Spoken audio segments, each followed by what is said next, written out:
দর্শক, আজকে আমি কথা বলছি উত্তরবঙ্গের আমাজন খ্যাত নওগাঁ জেলায় অবস্থিত, অর্থাৎ নওগাঁ জেলার ধামুরহাট উপজেলায় অবস্থিত আলতা দিঘি জাতীয় উদ্যান থেকে। তো আমার পিছনে যে দিঘিটি লক্ষ্য করছেন, আজ থেকে প্রায় 500-600 বছর আগে রাজা বিশ্বনাথ সেন এই অঞ্চলের অর্থাৎ তার প্রজাদের জলের সমস্যা নিরসনের জন্য মূলত তিনি এই দিঘিটি খনন করেন এবং এই দিঘির আশেপাশে অসংখ্য শালবনের গাছ রয়েছে। সঙ্গত কারণে কিন্তু এই জায়গাটির নাম দেওয়া হয়েছে আলতা দিঘি জাতীয় উদ্যান। অর্থাৎ দিঘির আশেপাশে অসংখ্য বন থাকার কারণে এই জায়গাটির নাম আলতা দিঘি জাতীয় উদ্যান করা হয়েছে এবং এটি একটি পর্যটন স্পট, নওগাঁ জেলার অন্যতম একটি পর্যটন স্পট। এবং আমি বর্তমান সময় দাঁড়িয়ে রয়েছি ওয়াচ টাওয়ারে, অর্থাৎ আলতা দিঘিতে যে ওয়াচ টাওয়ারটি রয়েছে এই ওয়াচ টাওয়ারে আমি বর্তমান সময় দাঁড়িয়ে রয়েছি এবং আমার আশেপাশে লক্ষ্য করছেন অসংখ্য বন জঙ্গল এবং আমার পেছনে কিন্তু লক্ষ্য করছেন বৃহৎ আকৃতির একটি দিঘি। তো বর্তমান সময়ে এখানে বৃষ্টিপাত চলছে, অর্থাৎ আমি বৃষ্টিতে দাঁড়িয়ে কথা বলছি। সঙ্গত কারণে আমি এখন নিচে যেতে পারছি না। আমরা প্রায় সকাল বেলায় উদ্যোগ গ্রহণ করেছিলাম এই আলতা দিঘিতে আসবো বলে এবং আলতা দিঘিতে আমরা আমাদের বাড়ি থেকে প্রায় 50 কিলোমিটার পথ অতিক্রম করে আমরা আলতা দিঘিতে এসেছি বৃষ্টিতে ভিজতে ভিজতেই। কিন্তু এখানে এসেও দেখছি বৃষ্টি চলমান অবস্থায় রয়েছে। সঙ্গত কারণে কিন্তু আমরা যেতে পারছি না এবং যেহেতু বৃষ্টিপাত বর্তমান সময়ে অব্যাহত রয়েছে, সঙ্গত কারণে কিন্তু এখানে দর্শনার্থীর সংখ্যাও অনেকাংশেই কম। ওয়াচ টাওয়ারের উপর আমরা 3 জনই বর্তমান সময়ে অবস্থান করছি।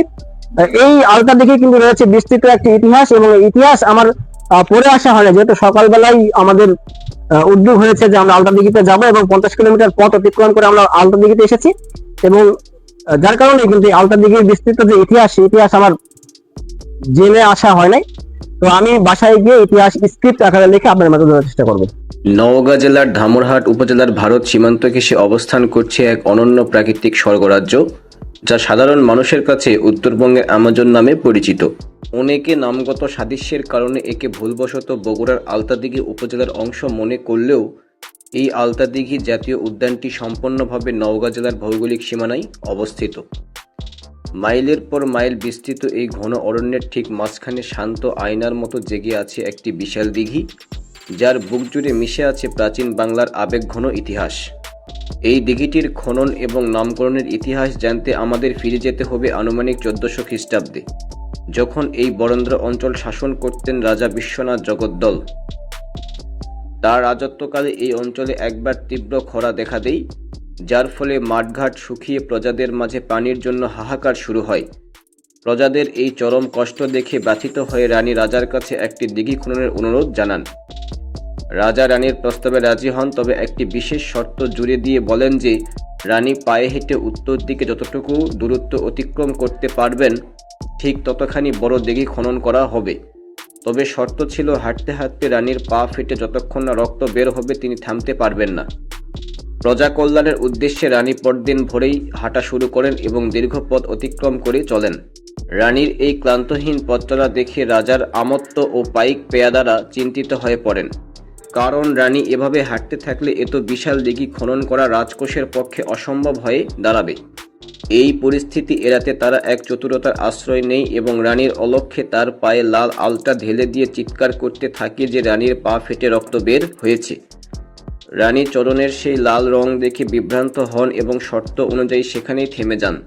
পরবর্তীতে রানীর অতিক্রান্ত সেই পথটুকুই দিঘি হিসেবে খনন করা হয় এবং তার পায়ের সেই আলতার স্মৃতি থেকে এর নাম করা হয় আলতা দিঘি। কালের পরিক্রমায় এই ঐতিহাসিক দিঘিটি ঘিরেই গড়ে ওঠে এক বিশাল প্রাকৃতিক বনভূমি, যার পরিবেশ ও জীববৈচিত্র্য রক্ষা করতে 2011 সালের 24 ডিসেম্বর সরকার একে আলতা দিঘি জাতীয় উদ্যান হিসেবে ঘোষণা করে। প্রায় 264 হেক্টর বা 651 একর জায়গা জুড়ে বিস্তৃত এই জাতীয় উদ্যানের ঠিক মাঝখানে অবস্থান করছে 43 একরের সেই মূল আলতা দিঘিটি, যার দৈর্ঘ্য প্রায় 1.2 কিলোমিটার। বিশাল এই উদ্যানের ভেতরে প্রবেশ করলেই চোখে পড়ে আকাশ ছোঁয়া প্রাচীন শাল গাছের সারি, যা এই বনকে এনে দিয়েছে এক আদিম অরণ্যের রূপ। এই শালবনটির অন্যতম প্রধান প্রাকৃতিক বৈশিষ্ট্য হল গাছগুলোকে জড়িয়ে থাকা উঁচু উই পোকার ঢিবি, যা অনেক সময় মানুষের উচ্চতাকেও ছাড়িয়ে যায়। শাল গাছ ছাড়াও এই বনে রয়েছে বয়রা, আমলকি, হর্তকি ও মহুয়া সহ বিভিন্ন ঔষধি ও বন উদ্ভিদের সমারোহ। এই নিবিড় প্রকৃতির ছায়াতলে মেছোভাগ, গন্ধ গোকুল, শেয়াল, বিজি, অজগর এবং বিভিন্ন প্রজাতির বানর তাদের নিরাপদ প্রাকৃতিক অভয়ারণ্য খুঁজে পেয়েছে। বন্যপ্রাণীর পাশাপাশি বনটি হরেক রকমের দেশীয় পাখির কলকাকলিতে সবসময় মুখর থাকে এবং শীতকাল এলে এই দিঘির জল ছেয়ে যায় সুদূর সাইবেরিয়া থেকে আসা হাজার হাজার অতিথি পাখিতে। প্রকৃতির এই নান্দনিক রূপের পাশাপাশি উদ্যানটি আদিবাসী সংস্কৃতির একটি অনন্য কেন্দ্র, কারণ এই বনের কোল ঘেঁষেই গড়ে উঠেছে প্রাচীন সাঁওতাল সম্প্রদায়ের বসতি। বনের মেঠো পথ ধরে হাঁটার সময় তাদের মাটির তৈরি নিপুণ ঘরবাড়ি আর সরল জীবনযাত্রা দর্শনার্থীদের মুগ্ধ করে। বর্তমানে পর্যটকদের সুবিধার্থে এখানে একটি ওয়াচ টাওয়ার নির্মাণ করা হয়েছে, যেখান থেকে এক নজরে পুরো বনের সবুজ ক্যানভাস এবং সীমান্ত এলাকার দৃশ্য উপভোগ করা যায়। তবে বর্তমানে দর্শনার্থীদের অসচেতনতা এবং প্লাস্টিক দূষণের কারণে এই বনের শান্ত পরিবেশ ও বন্য প্রাণীদের জীবনযাত্রা কিছুটা হুমকির মুখে পড়ছে। তাই ইতিহাসের এই জীবন্ত স্মারক এবং উত্তরবঙ্গের এই প্রাকৃতিক সম্পদকে টিকিয়ে রাখতে এর পরিবেশ রক্ষা করা আমাদের সকলের নৈতিক দায়িত্ব। দর্শক, ওয়াচ টাওয়ার থেকে বর্তমান সময়ে আমি এখন অবস্থান করছি দিঘির পাড়ে। আমি যেখানে দাঁড়িয়ে কথা বলছি এখানেও 4 থেকে 5 বছর আগে যখন দিঘি পূর্ণ খনন করার আগ মুহূর্তে এখানে অসংখ্য গাছ ছিল এবং এই দিঘির আশেপাশেও ঝোপঝাড়ে ভরা ছিল। বাট পরবর্তীতে এই দিঘি খনন করা হয় এবং দিঘির দুপাশে পাকা সড়ক নির্মাণ করে দিয়েছে এবং পাকা সড়কের পাশে আবার বসার সুন্দর জায়গা করে রেখেছে। এখানে এসে অনেকে বসে থেকে দিঘির হাওয়া খান বা দিঘির সৌন্দর্য উপভোগ করেন এবং দিঘিতে কিন্তু অসংখ্য শাপলা ফুলের গাছ রয়েছে এবং শাপলা ফুল ফুটেও রয়েছে অনেক জায়গায়। তো আমি এখন বর্তমান সময় দিঘির পাড়ে অবস্থান করছি আর সারাদিন ব্যাপী এতটাই বৃষ্টি হয়েছে যে বৃষ্টির কারণে আসলে আমরা সেভাবে ভিডিও ধারণ করতে সক্ষম হই নাই। আমরা সেই দুপুর 12টার দিকে নওগাঁ সদর থেকে রওনা দিয়েছি ধামুরহাটের উদ্দেশ্যে, অর্থাৎ এই আলতা দিঘির উদ্দেশ্যে। এই আলতা দিঘির উদ্দেশ্যে আসতে আসতে আমাদের প্রায় 4টা বেজে গিয়েছে এবং অনেক জায়গায় আমাদেরকে থামতে হয়েছে এবং পুরো শরীর আমাদের ভেজা। সঙ্গত কারণে আমরা কতটুকু ভিডিও ধারণ করতে পেরেছি আসলে আমার পক্ষে বলাও সম্ভব হচ্ছে না। ওয়াচ টাওয়ার থেকে কিছু ভিডিও ধারণ করার চেষ্টা করেছি আর এখানে দিঘির পাড়ে এসে মূলত আনুষ্ঠানিকভাবে ভিডিও আমি শেষ করতে যাচ্ছি। তো আমার পাশেই রয়েছে অসংখ্য বন জঙ্গল এবং এই অসংখ্য বন জঙ্গলের ওপাশেই কিন্তু রয়েছে সাঁওতালদের গ্রাম। বেশ কিছুক্ষণ আগে আসলে একজন এনজিও কর্মকর্তার সঙ্গে কথা হলো, অর্থাৎ সুইজারল্যান্ডের একটি এনজিও, সেই এনজিও কর্মকর্তার সঙ্গে কথা হলো। তিনি আমাকে জানালেন যে এই সাঁওতালদের পানির সমস্যা নিরসনের জন্য তারা এখানে মতো কাজ করছেন। তারা যেই এনজিও কর্মকর্তার সঙ্গে কথা হলো তার বাড়ি বরিশাল এবং বরিশাল থেকে তিনি নওগাঁতে বর্তমান সময় অবস্থান করছেন এবং নওগাঁ থেকে তাদের এখানে একটা প্রজেক্ট চলছে। তো সাঁওতালদের গ্রামে যাওয়ার আমার ইচ্ছা ছিল, বাট যেহেতু বৃষ্টিপাতের কারণে আসলে যাওয়া সম্ভব নয়। আর আলতা দিঘি জাতীয় উদ্যান যেটা রয়েছে, এই আলতা দিঘি জাতীয় উদ্যান ভবনে এতটাই আমাদের ভেতরে প্রবেশ করাটাও সম্ভব নয়। সঙ্গত কারণে কিন্তু আমি আসলে প্রবেশ করতে পারলাম না। প্রবেশ করাটাও আমাদের জন্য ঝুঁকিপূর্ণ, কারণ যেহেতু বন একদম গভীর জঙ্গলে আবদ্ধ। সঙ্গত কারণে সেখানে নিরাপত্তার একটা বিষয় থাকে, যার কারণে কিন্তু আসলে আমি সেখানে ঢুকতে সক্ষম হলাম না এবং যার কারণে ঢোকাটা আমার সম্ভব হলো না। ঢোকার ইচ্ছা ছিল, বাট যদি আমি ঢুকতাম তাহলে ছিনতাই হওয়ার একটা সম্ভাবনা রয়েছে, কারণ যেহেতু বৃষ্টিপাত হচ্ছে এখানে জনসমাগমও অনেক কম। সঙ্গত কারণে কিন্তু ঢোকাটা আমার পক্ষে সম্ভব হলো না এবং যার কারণে কিন্তু আসলে প্রবেশ করতে আমরা ব্যর্থ হলাম।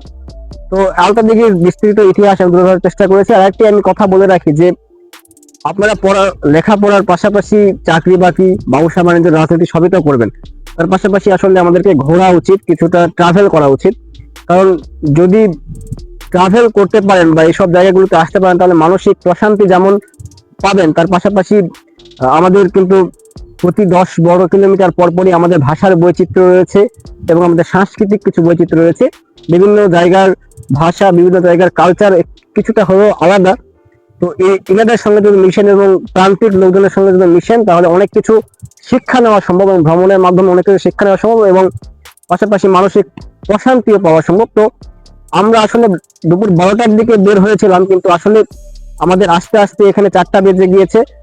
বৃষ্টিতে ভিজতে ভিজতে আমরা এসেছি এবং বেশ ঠান্ডা একটি আবহাওয়া বিরাজ করেছে এবং আমরা কিন্তু একটি সুন্দর সময় উপভোগ করেছি এবং সুন্দর সময় কাটিয়েছি। তো যদিও বা আপনাদেরকে সেভাবে বনের সৌন্দর্য তুলে ধরতে সক্ষম হয় নাই, কারণ যেহেতু বৃষ্টিপাত চলছিল সঙ্গত কারণে কিন্তু আসলে বনের ভিতরে আমার প্রবেশ করা সম্ভব হয় না এবং যেহেতু আসতে আমাদের দেরি হয়ে গিয়েছে, আমরা প্রায় 50 কিলোমিটার পথ অতিক্রম করে এখানে এসেছি, যার কারণে কিন্তু আসলে আমাদেরকে আবারও যেতে হবে, আমাদের সেই এই ধামরাহাট থেকে নওগাঁ সদরে যেতে হবে। তার কারণে মাত্র 1.5 থেকে 2 ঘন্টা সময় এখানে আমরা অতিবাহিত করেছি। আমরা ছবিও তুলেছি এবং এখান থেকে আমরা এই মুহূর্তেই এই জায়গাটি ছেড়ে চলে যাব। তো যারা নওগাঁর আশেপাশে রয়েছেন তারা কিন্তু এখানে আসতে পারেন এবং ওয়াচ টাওয়ার দেখার উদ্দেশ্যে বা এই শালবন দেখার উদ্দেশ্যে, আলতা দিকে যে শালবন রয়েছে, শালবন দেখার উদ্দেশ্যে কিন্তু শুধু নওগাঁ থেকে নয়, নওগাঁর বাহির থেকেও কিন্তু অসংখ্য পর্যটক আসে। যেহেতু আজকে বৃষ্টিপাত হচ্ছে সংগত কারণে কিন্তু পর্যটকের সংখ্যা কম, তো যার কারণে আসলে একটি সুন্দর সময় আমরা উপভোগ করলাম। যেহেতু পর্যটকের সংখ্যা কম, সংগত কারণে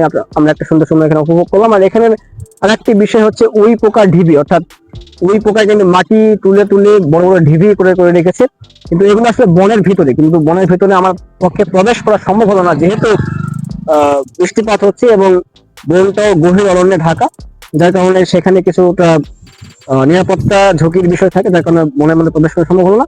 তো এখান থেকে মূলত আমি আরেকটা ভিডিও শেষ করছি। ভিডিও দেখার জন্য সকলকে অসংখ্য ধন্যবাদ।